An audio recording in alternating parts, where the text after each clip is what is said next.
कभी सोचा है कि हम जो फैसले लेते हैं या जिस तरह किसी की तरफ खिंच जाते हैं, यहाँ तक कि हमारा जो व्यक्तित्व है, उसके पीछे असली वजह क्या है? आज हम उन्हीं छिपी हुई मनोवैज्ञानिक ताकतों की बात करने वाले हैं, जो पर्दे के पीछे से काम करती हैं। ये एक तरह के अदृश्य कोड हैं जो हमें चलाते हैं, और अगर इन्हें समझ लिया ना, तो शायद सब कुछ बदल सकता है।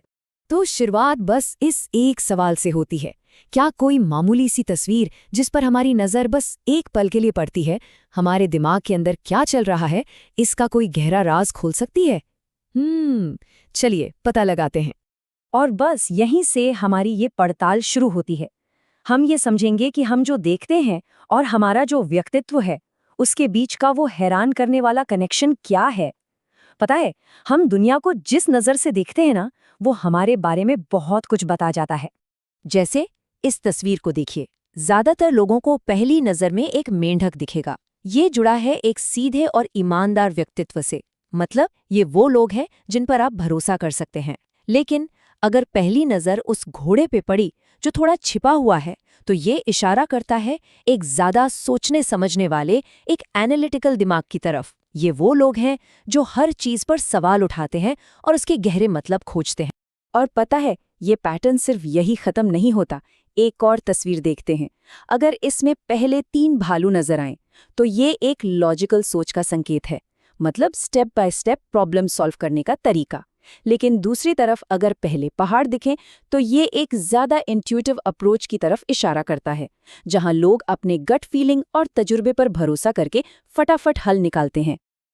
यहाँ सबसे ज़रूरी बात यह है कि हमारे दिमाग के ये छिपे हुए प्रोग्राम्स सिर्फ तस्वीरों को समझने तक ही सीमित नहीं है। नहीं, एक और भी गहरा और कहीं ज़्यादा कॉम्प्लेक्स प्रोग्राम है जो हमारे रोमांटिक अट्रैक्शन को कंट्रोल करता है।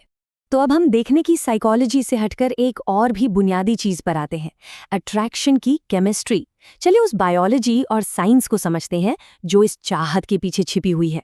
साइंस इसे 3 अलग-अलग स्टेज में बांटता है। सबसे पहला है लस्ट या वासना, जो टेस्टोस्टेरोन से चलने वाली एक बेसिक ड्राइव है। दूसरा है अट्रैक्शन, जब डोपामाइन दिमाग पर हावी हो जाता है और कोई एक इंसान जुनून बन जाता है। और तीसरा अटैचमेंट या लगाव, ये ऑक्सीटोसिन से बनता है, एक गहरा रिश्ता। और सबसे मजेदार बात पता है क्या है? ये तीनों सिस्टम एक दूसरे से बिल्कुल अलग-अलग काम कर सकते हैं। कभी ऐसा हुआ है कि कोई ऑफिस का कोलीग या कोई दोस्त जिसे सालों से जानते हैं, अचानक से अट्रैक्टिव लगने लगे? इसके पीछे एक वजह है। इसे कहते हैं मियर एक्सपोजर इफेक्ट। होता क्या है कि हमारा दिमाग जानी पहचानी चीजों को पसंद करने के लिए बना है। तो कभी कभी attraction love at first sight नहीं होता, बल्कि धीरे धीरे बढ़ता है, सिर्फ उस अपनेपन के एहसास की वजह से। जब किसी के लिए जबरदस्त अट्रैक्शन होता है ना, तो दिमाग में केमिकल कॉकटेल सा बन जाता है। डोपामाइन आपको उनके हर मैसेज पर खुशी का रश देता है। नॉरपेनेफ्रिन की वजह से हथेलियां पसीजने लगती हैं और दिल जोर जोर से धड़कता है।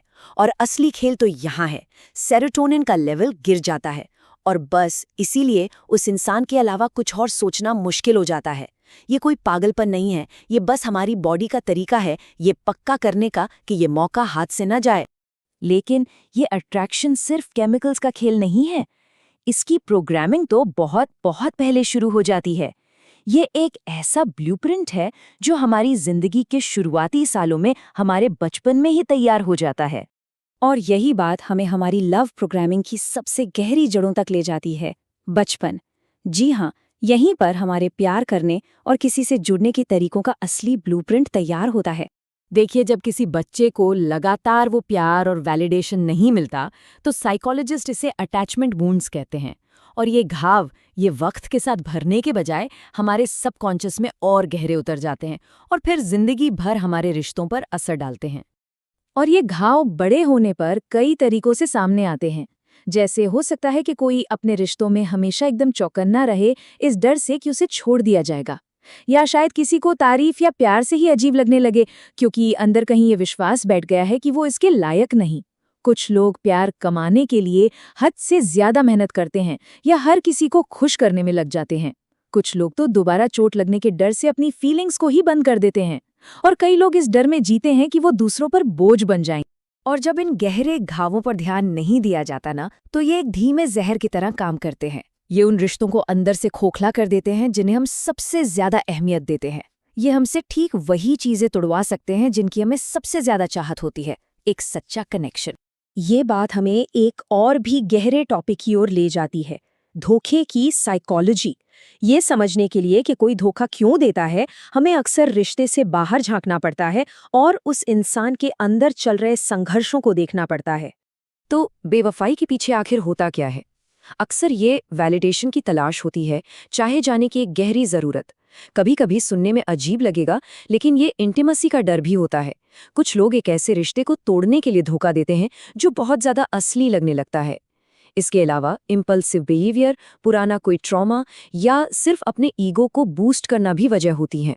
तो जैसा कि हम देख सकते हैं, प्रॉब्लम अक्सर रिश्ते में नहीं बल्कि इंसान के अंदर की किसी कमी में होती है। एक बात यहाँ साफ कर देना बहुत जरूरी है, इन वजह को समझना किसी भी तरह से धोखे को सही नहीं ठहराता है, बिल्कुल नहीं। ये सिर्फ इंसान के बर्ताव के पीछे की कॉम्प्लेक्स वजह समझाने की एक कोशिश है। जिम्मेदारी तो हमेशा उस इंसान की ही होती है। तो यहीं पर सारी बातें एक साथ आ जाती हैं।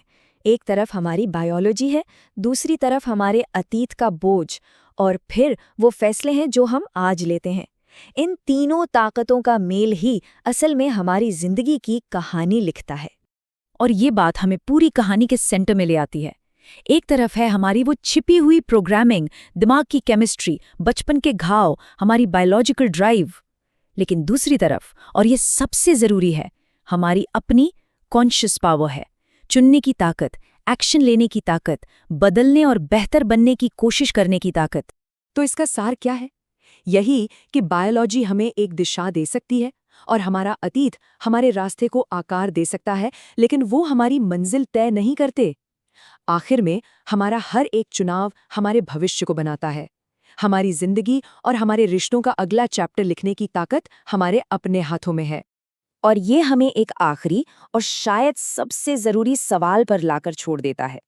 अब जब हम इन छिपे हुए कोड्स के बारे में थोड़ा बेहतर समझने लगे हैं, जो हमारे व्यक्तित्व, हमारे अट्रैक्शन और हमारे बर्ताव पर असर डालते हैं, तो सवाल ये है, इस जानकारी का इस्तेमाल अपनी कहानी को खुद अपने हिसाब से लिखने के लिए कैसे किया जा सकता है?